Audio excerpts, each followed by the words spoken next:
Asset para sa ilan, abnormality naman daw ang sabi ng iba.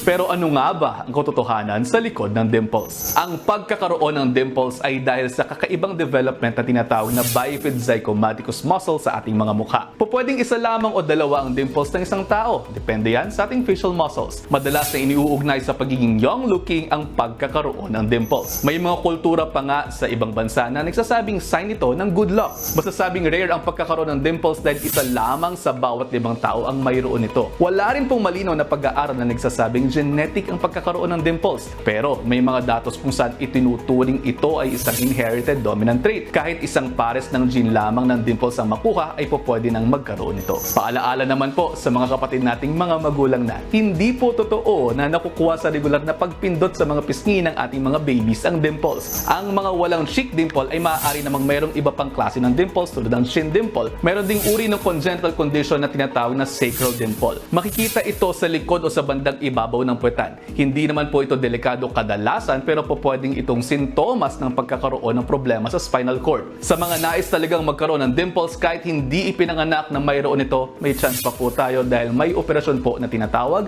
na dimpleplasty. Ito ay kung saan nilalagay ng dent ang mukha surgically. Pero kung may pamamaraan para maglagay, may operasyon din naman po para tanggalin ito sa pamamagitan niyan ng dimpleplasty reversal. Kung wala namang nararamdamang kakaiba sa inyong mga mukha ay wala ding dapat ikabahala. Love yourself, ika nga, dahil may mga bagay na unique sa ating mga itsura.